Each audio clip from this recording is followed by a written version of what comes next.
नमस्ते प्यारे साथियों, मेरी इस YouTube लक्ष्मी भक्ति सागर चैनल में आप सभी का साहित्य से अभिनंदन है। रविवार व्रत विधि। सर्व मनोकामनाओं की पूर्ति हेतु रविवार का व्रत श्रेष्ठ है।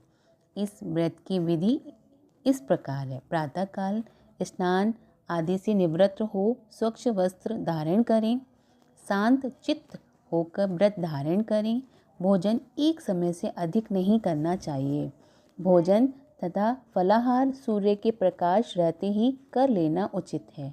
यदि निराहार रहने पर सूर्य छिप जाए तो दूसरे दिन सूर्य उदय हो जाने पर अर्घ्य देने के बाद ही भोजन करें। व्रत के अंत समय व्रत कथा सुननी चाहिए। व्रत के दिन नमकीन तेल युक्त भोजन कदापि ग्रहण न करें। इस व्रत के करने से मान सम्मान बढ़ता है तथा शत्रुओं का क्षय होता है। आँख की पीड़ा के अतिरिक्त अन्य सभी पीड़ाएं दूर होती हैं। रविवार व्रत कथा। एक बुढ़िया थी। उसका नियम था प्रत्येक रविवार को सवेरे ही स्नान आदि करके घर को गोबर से लीपकर फिर भोजन तैयार कर भगवान को भोग लगाकर स्वयं भोजन करती थी। ऐसा व्रत करने से उसका घर अनेक प्रकार के धन धान्य से पूर्ण था। श्री हरि की कृपा से घर में किसी प्रकार का विघ्न या दुख नहीं था। सब प्रकार से घर में आनंद रहता था। इसी तरह कुछ दिन बीत जाने पर उसकी एक पड़ोसन, जिसकी गौ का गोबर वह बुढ़िया लाया करती थी, विचार करने लगी, यह वृद्धा सर्वदा मेरी गौ का गोबर ले जाती है, इसलिए अपनी गौ को घर के अंदर बांधने लग गई। इस कारण बुढ़िया गोबर न मिलने से रविवार के दिन अपने घर को न लीप सकी। तब उसने ना तो भोजन बनाया और न भगवान का भोग लगाया तथा स्वयं भी उसने भोजन भी नहीं किया। इस प्रकार उसने निराहार व्रत किया। रात्रि हो गई, वह भूखी प्यासी सो गई। रात्रि में भगवान ने उसे स्वप्न दिया और भोजन न बनाने तथा भोग न लगाने का भेद पूछा। वृद्धा ने गोबर न मिलने के कारण सुनाया। तब भगवान ने कहा, माता, हम तुमको ऐसी गौ देते हैं जिससे सभी इच्छाएं पूर्ण होती हैं, क्योंकि तुम हमेशा रविवार को गौ के गोबर से लीपकर भोजन बनाकर मेरा भोग लगाकर खुद भोजन करती हो। इससे मैं खुश होकर तुमको ये वरदान देता हूँ। निर्धन को धन और बांझ स्त्रियों को पुत्र देकर दुखों को दूर करता हूँ तथा अंत समय में मोक्ष देता हूँ। स्वप्न में ऐसा वरदान देकर भगवान तो अंतर ध्यान हो गए और जब वृद्धा की आंख खुली तो वह क्या देखती है कि आंगन में एक अति सुंदर गौ और बछड़ा बंधे हुए हैं। वह गौ और बछड़ा देखकर अति प्रसन्न हुई और उसको घर के बाहर बांध दिया। वही खाने का चारा डाल दिया।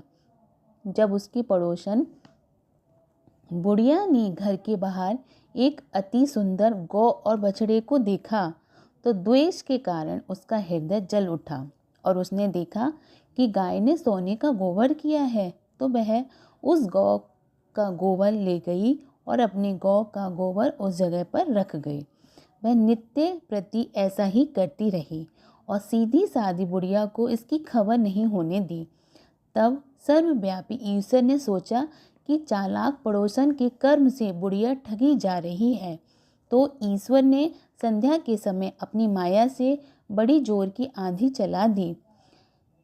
इससे बुढ़िया ने अंधेरी के भय से अपनी गौ को घर के भीतर बांध लिया। प्रातःकाल जब वृद्धा ने देखा कि गौ ने सोने का गोबर दिया है तो उसने आश्चर्य की सीमा न रही और वह प्रतिदिन गौ को घर के भीतर बांधने लगी।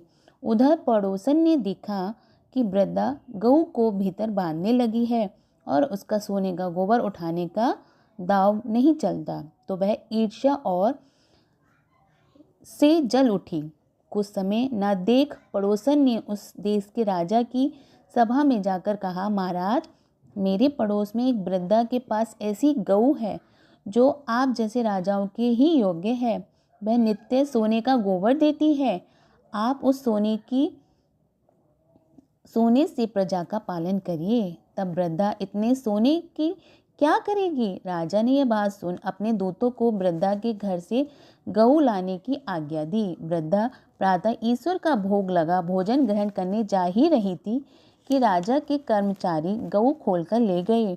वृद्धा काफी रोई चिल्लाई, किंतु कर्मचारियों के समक्ष कोई क्या कहता। उस दिन वृद्धा गऊ के वियोग में भोजन ना खा सकी और रात भर रो रो कर ईश्वर से गऊ को पुनः पाने के लिए प्रार्थना करती रही।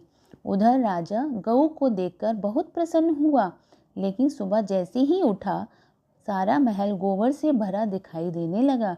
राजा यह देख घबरा गया। रात्रि में भगवान ने राजा को स्वप्न में कहा, हे राजा, गाय वृद्धा को लौटाने में ही तेरा भला है। जिस उसके रविवार के व्रत से प्रसन्न होकर मैंने उसे ये गाय दी थी।